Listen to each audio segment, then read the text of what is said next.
Today, I was thinking of coming up with a sort of different uh, idea where I was looking at my topic, which is here, where I am looking at this international conference on progressive research in humanities, society, and emerging methodologies 2025 horizon. And here, my topic, as you can see, it is displayed on the screen, and I'm trying to move this. Yes, my title is Progressive Pathways. Where we are looking at decolonizing knowledge and methodologies, particularly in research for a just and inclusive society. So that is my topic here for today. And in that, um, I want to continue to say that as part of Eudoxia, our contribution is very broad, and we are looking at um, decolonizing or contributing decolonization ideas in as applied to research and research writing. So welcome. Today we delve into decolonization, not as a slogan, but as a lived practice in transforming research, power, and inclusion in knowledge production. So this address focuses on the essential work of decolonizing knowledge and research methods as we collectively move toward a more just society.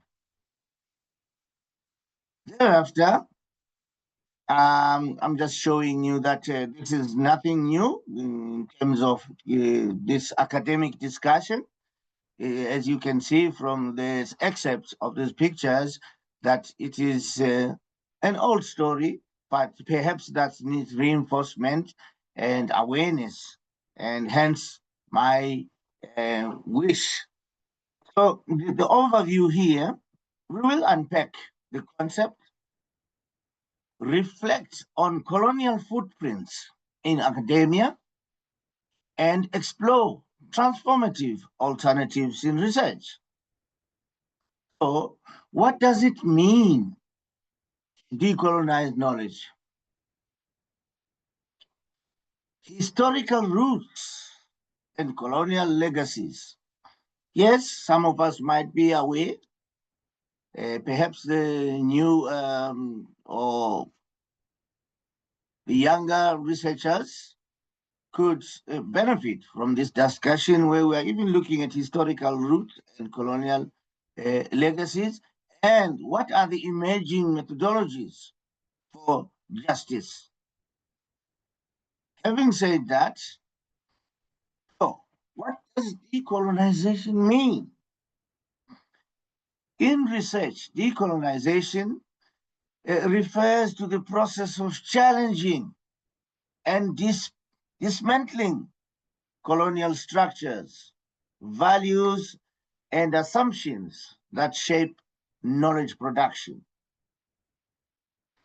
It involves reclaiming and validating indigenous and local ways of knowledge, redistributing power in research relationships, especially between the global north and south. So, reforming methodologies in such a way as to be more inclusive, more ethical, and context sensitive. So, in short, it's about making research more just, more representative, and rooted in the lived experiences of all communities. not just those historically privileged.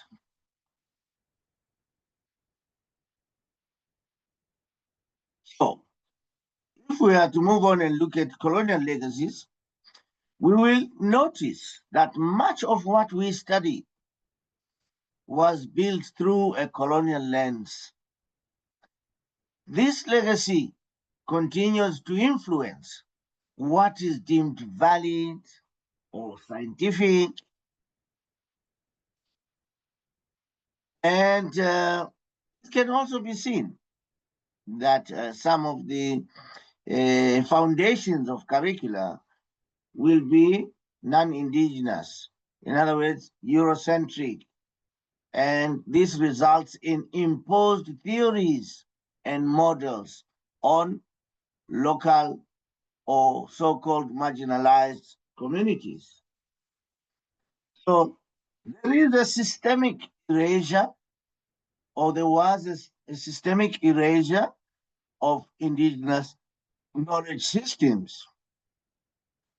So, having said that, we can see that decolonization is about redress, is about rebalancing and rerouting knowledge within the lived realities of communities, getting back the roots of knowledge. It is about reclaiming the silenced voices and epistemologies, redistributing authority in knowledge production. It should not be a top-down approach. So that means embedding research in cultural context. How? How do we decolonize? We have to understand the epistemic injustice, where we are saying that knowledge is not neutral. Many dominant practices exclude or exploit underrepresented communities. There is also marginalization of oral traditions where knowledge is passed down from generation to generation through oral, through storytelling. There is a dominance of Western theory and English in such a way that research needs to revisit this in the context of local communities. You will also agree with me that data extraction without reciprocity, where the data is simply, researchers simply go to a community, they extract the data without being reciprocal, without training, for example, of local people, without sharing, beneficiation. In that case, data extraction without reciprocity is a cornerstone of decolonized and community-based research. What are we doing as researchers when we say our research is community-based? What relationship is established with these local communities? So, having said that, let's look at the key terms that can help us understand the situation at hand. These terms will help us frame decolonization as both resistance and reconstruction. So, for example, cognitive justice. We should be able to agree on a point that all ways of knowing are valid. We don't have a hierarchy in these ways of knowing. We must start from that aspect of cognitive justice. Epistemicide, the destruction of knowledge systems. So many writers have expressed this, as a result of the past, where the indigenous knowledge systems have been destroyed by way of creating the impression that indigenous knowledge systems might be primitive, right? In West Africa, for example, they have what they call Sankofa. Sankofa is simply means return and recover wisdom from the past. I see a lot now people advocating for the use of natural herbs, natural remedies, which is something that is being drawn or revisited from the past. I'm like, so what has happened now? Which means people have realized that knowledge, there are always, valid ways of knowing stuff. So we are reclaiming indigenous knowledge systems. These terms will lead us to the next part, which is why does it matter? It is because if we want to build just societies, we need just methodologies that respect diversity and difference.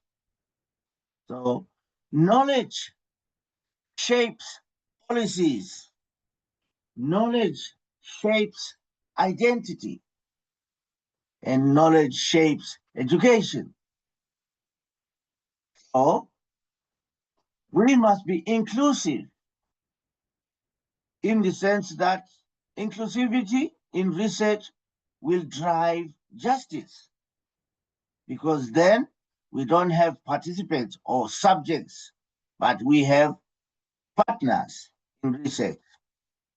Rooting solutions in the context will improve outcomes. I remember years ago, when the so-called NGOs would come into communities with solutions, and you find that after 1 or 2 years, that project falls, it crumbles, because it did not involve the locals in trying to come up with an understanding of were the problems and how the communities thought that these solutions could be proportioned or produced in order to be a solution, a once for all solution. So we need to look at rooting solutions in context as a way of improving our research outcomes. So what are the challenges here?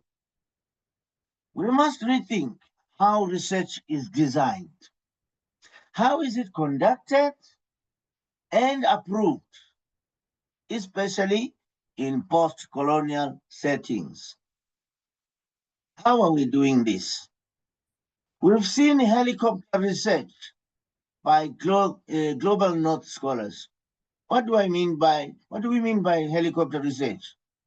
Researchers simply come in, they collect their data, and they are out. So in this context, these are challenges because they still maintain that decolonization that we want to enforce. They keep that because the communities are disempowered in this whole process. They are simple subjects, I think. Sometimes there's even methodological imposition on communities. Sometimes the ethical review boards have a bias, a Eurocentric bias, and therefore they wouldn't really look at these communities in the global South with the empathy that they deserve. Okay. In research, therefore, decolonization starts before data collection. That it begins with how we frame the inquiry. How do we frame this inquiry so that it is context sensitive? How do we collect the data so that it respects local cultures? In any case, who defines the problem? Whose voice is central and whose voice is missing? Is it one side or is meant to be both sides? That's how we can decolonize. How is the power distributed in the research process? Is it unidirectional or it's co-creation?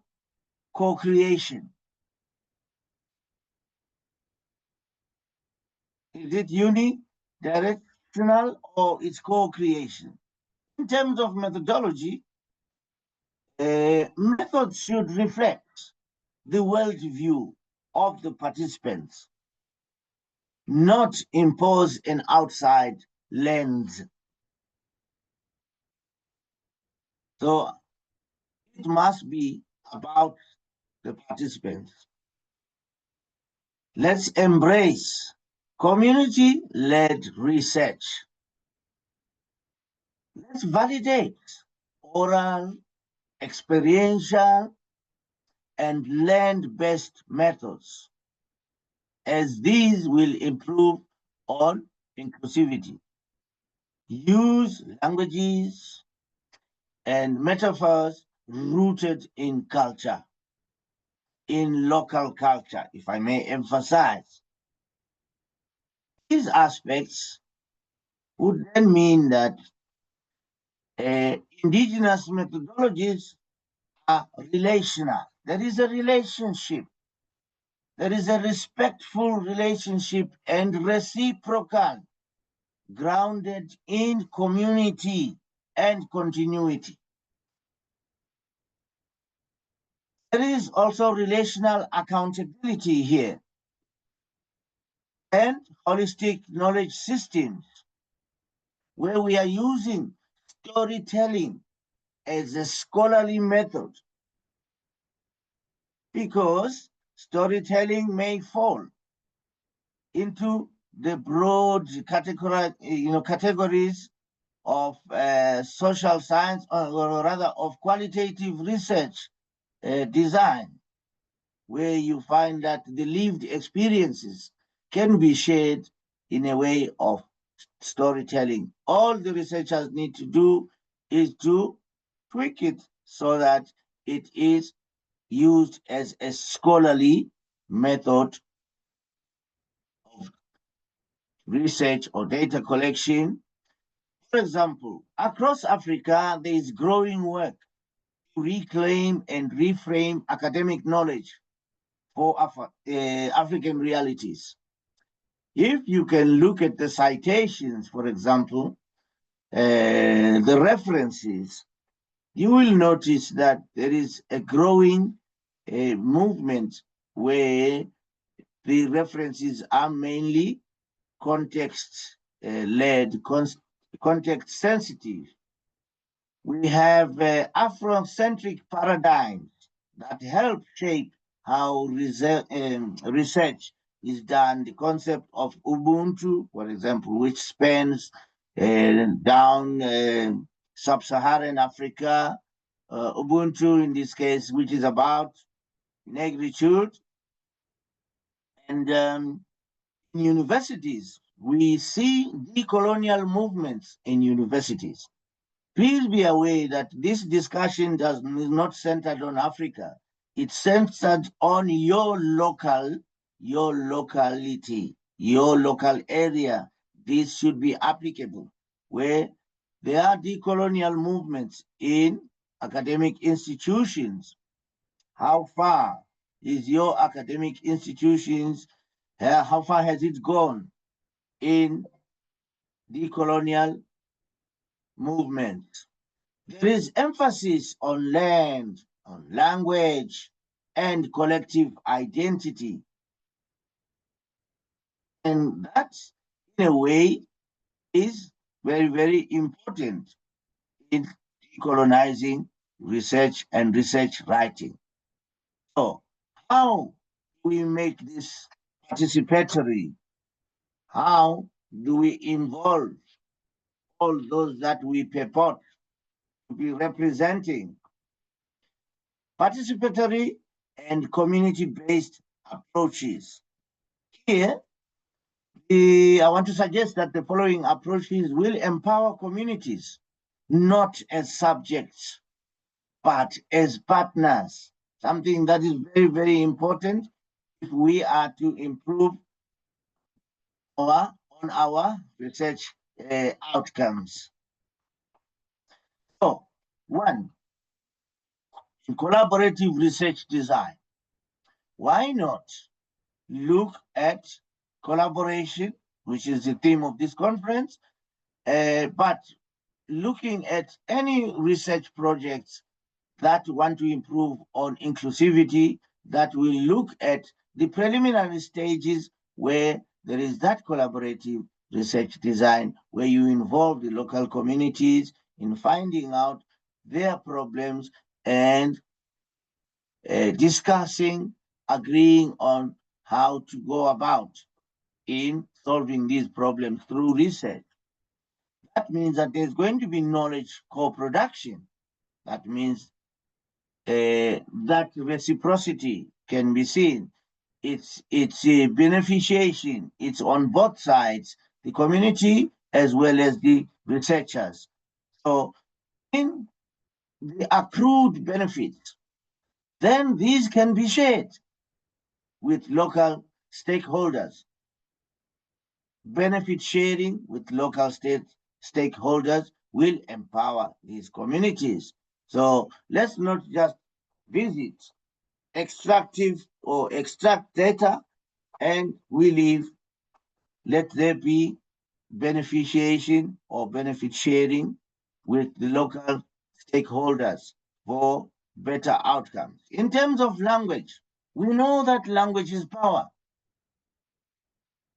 So translation must be decolonial, not just literal, but mindful of context and symbolism in the local languages. So even if one does not speak a certain language, I'm sure there are ways of reaching out to these communities through the use of key informant persons, people that can translate the local languages, whether it's questionnaires, whether it's interviews, I'm sure that can be adopted such that we can deconstruct the linguistic imperialism.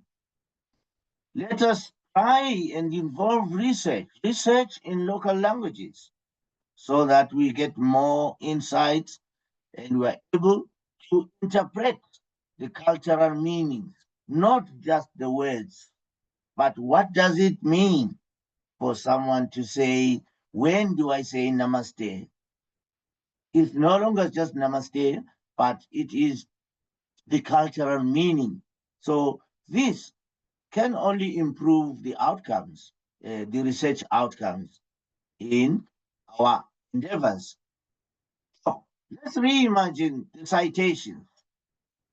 Who we cite is who we affirm. So colonial citation is a political act.